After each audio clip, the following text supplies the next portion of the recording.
52-story treehouse. Chapter 10. Vegetable Patty to the rescue. Yay, says Terry. I knew Vegetable Patty would come to save us. I knew everything would be all right. I wouldn't be too sure about that, I say. Look, the vegetables are waking up, and there's a lot more of them than there are of her. He's right, you know, sneers the prince. You'll never take us alive. I have no intention of taking you, or any other vegetable here, alive, says Vegetable Patty.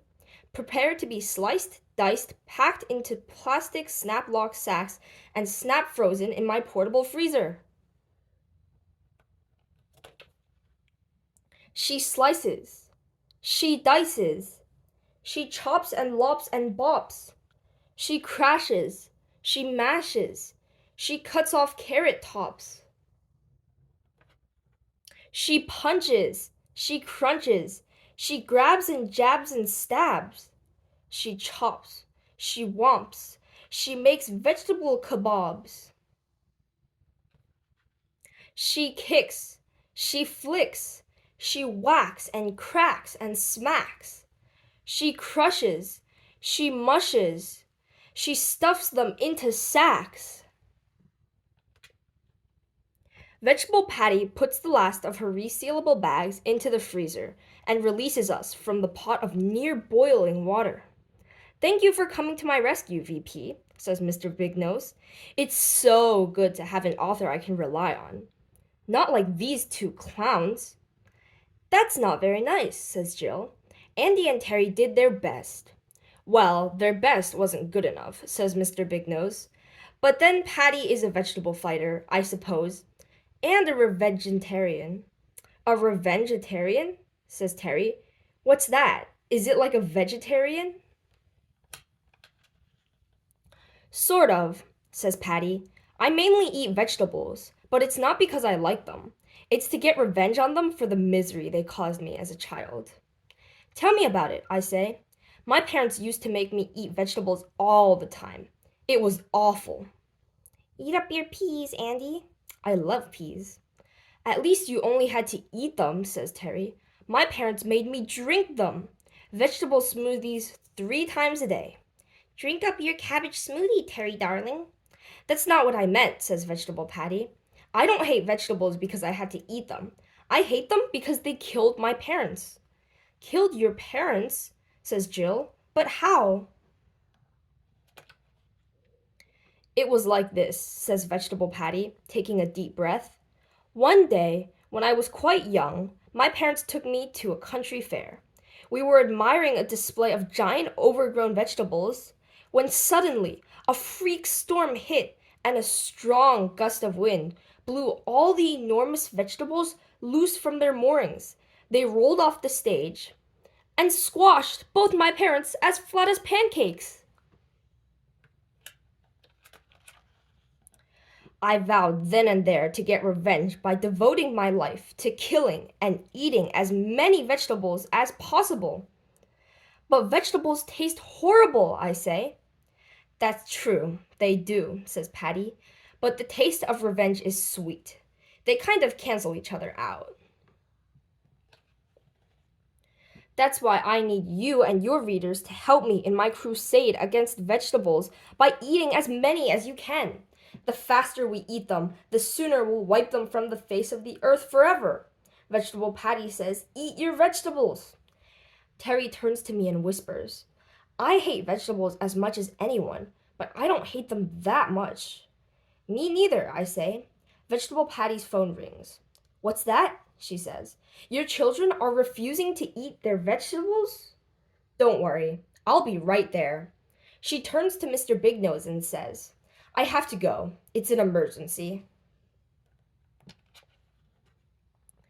Any chance I could get a lift back to the office? Says Mr. Big Nose. I'm a busy man, you know, and this whole vegetable kidnap situation has really put me behind schedule. Sure, says Vegetable Patty.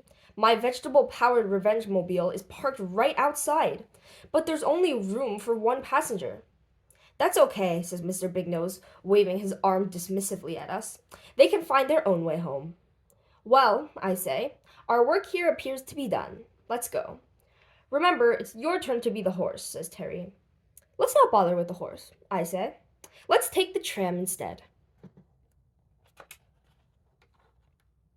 There's a tram, says Terry. How come we didn't take it to get here? Because you were a horse, I say. And horses, as everyone knows, are not allowed on trams.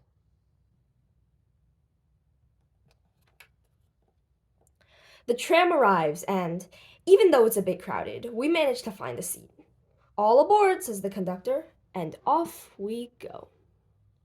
Chapter 11. Surprise! It's quite a long trip back home.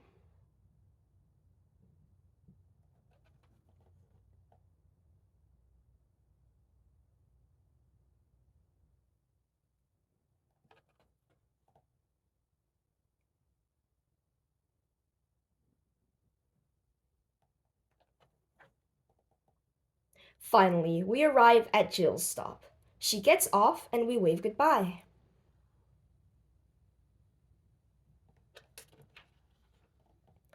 The next stop is ours. We get off the tram and climb up to our treehouse. It's great to be home again, but there is a lot to do.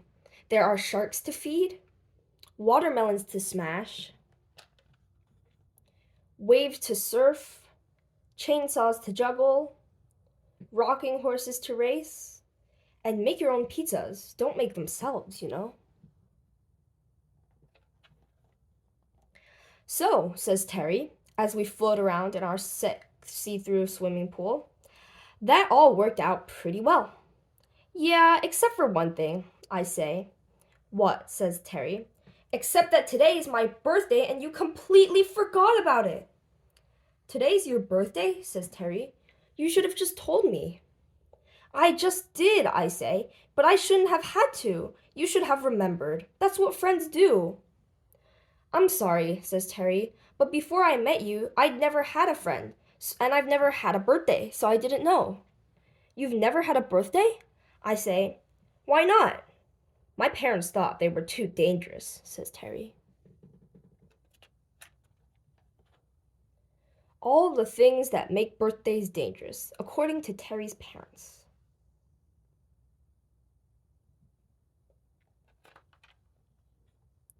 So when is your birthday? I say. I don't know, says Terry. We never celebrated it, so I'm not sure when it is. I think for a moment. There's only one thing to do. Terry, I say. Yes, you can share my birthday. Really? Yes, and because I never forget my own birthday, I'll never forget yours either. So I'll be able to remind you. We'll celebrate together every year, starting today. Thanks, Andy, says Terry. You're the best friend I've ever had. Just one question. What's that? How old are we? It's funny you should ask, I say, because that's what I was about to tell the readers at the start of the book. And what's the answer? Well, I say, we are. Andy, calls a voice from the forest. Terry, come quick.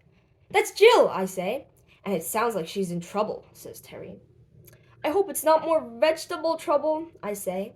Come on, let's go. We each grab a vine, swing to the bottom of the tree, and rush into the forest. Jill, I call. Where are you? I'm over here, she says. Hurry! Don't worry, we're coming, says Terry. We run into a clearing. Surprise! Yells Jill.